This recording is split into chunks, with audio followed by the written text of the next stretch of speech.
आज भारत में होने वाले अंतर्राष्ट्रीय बैडमिंटन कैलेंडर की सबसे अहम प्रतियोगिता इंडियन ओपन का आगाज हुआ। 14 जनवरी से 19 जनवरी तक खेले जाने वाले इस प्रतिष्ठित टूर्नामेंट में भारत का आज तक का सबसे बड़ा खिलाड़ी दल हिस्सा ले रहा है। 5 श्रेणियों में 28 अलग अलग एंट्री के साथ कुल 45 खिलाड़ी भारत का प्रतिनिधित्व करते नजर आएंगे। आप हैं भारतीय बैडमिंटन एसोसिएशन के general secretary Sanjay Mishra. This tournament is a cornerstone of Indian badminton. Since its inception in 2008 as a Grand Prix tournament, it has grown into one of the most prestigious Super 750 events in the world.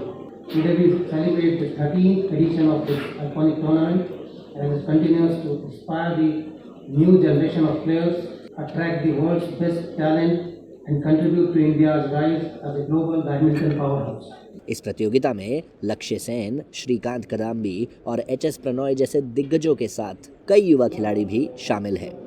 मेरा नाम रोहन कपूर है। मैं Indian team को represent कर रहा हूँ India open में। मैं सभी दिल्ली के सिटीजन से रिक्वेस्ट करता हूँ कि वो आईजी स्टेडियम आएँ और हमारे इंडियन प्लेयर्स को सपोर्ट करें जो ऑलरेडी आज शाम को खेलेंगे या कल खेलेंगे। उनको बहुत सपोर्ट मिलेगा उससे। आप हैं शिखा गौतम। तो जैसे ही सबको पता है कि यहाँ पे इंडिया ओपन हो रहा है, 2025 का जो फर्स्ट टूर्नामेंट है इंडिया में हो रहा है और 14 to 19 है, तो हम सबको बोलेंगे कि आप हमें आके सपोर्ट करो सारे इंडियंस को, क्योंकि बहुत अच्छा प्लेयर्स खेल रहे हैं और बहुत अच्छी कंपटीशन है और या इंडियंस सब लोग बहुत अच्छा खेल रहे हैं, तो सब हम चाहेंगे कि सब आके हम सबको सपोर्ट करें।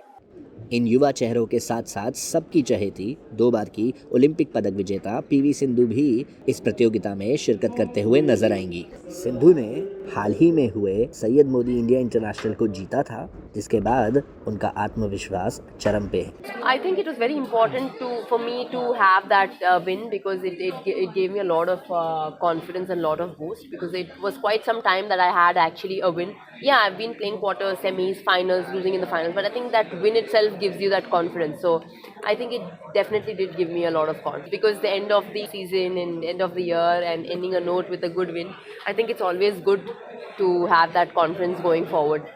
भारतीय खिलाड़ियों के लिए शुरुआत मिली जुली रही। मिक्स डबल्स में जहां तनीषा क्रास्टो और ध्रुव कपिला की जोड़ी को अपने पहले मुकाबले में जीत मिली, तो वहीं रोहन कपूर और ऋतिका शिवानी गाड़े की जोड़ी को हार।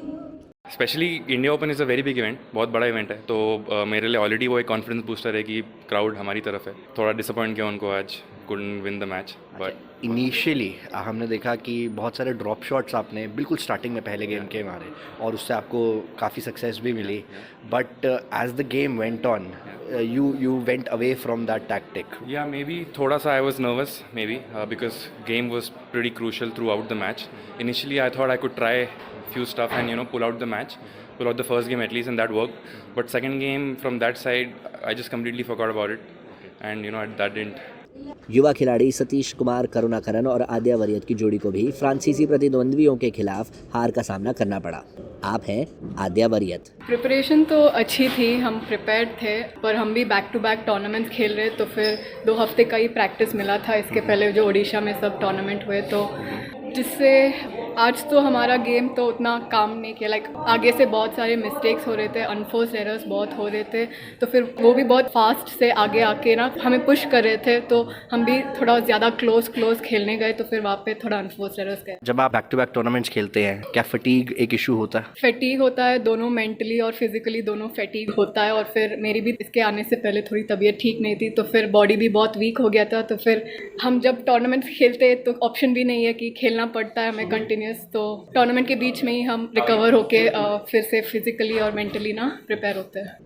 महिलाओं के डबल्स में जहां एक तरफ अश्विनी भट्ट और शिखा गौतम की जोड़ी ने अपना पहला मुकाबला जीत अगले राउंड में प्रवेश पाया, तो वहीं जापानी प्रतिद्वंद्वियों के खिलाफ ट्रीसा जॉली और गायत्री गोपीचंद की जोड़ी को हार का सामना करना पड़ा।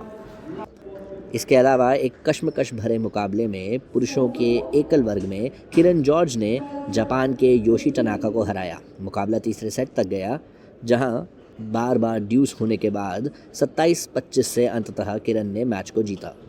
अच्छी खासी संख्या में भारतीय समर्थक स्टेडियम में मौजूद थे और हर पॉइंट के लिए उनका अभिवादन कर रहे थे।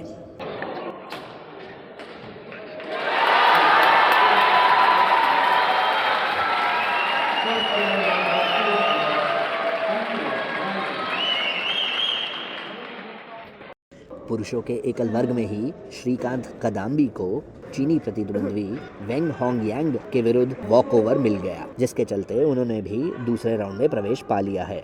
आज शाम पीवी सिंधु और स्वर्णिम जोड़ी कहलाए जाने वाले चिराग शेट्टी और सात्विक साईराज रांकी रेड्डी अपना पहला मुकाबला खेलेंगे। आकाशवाणी के लिए दर्पण टिकिया की रिपोर्ट।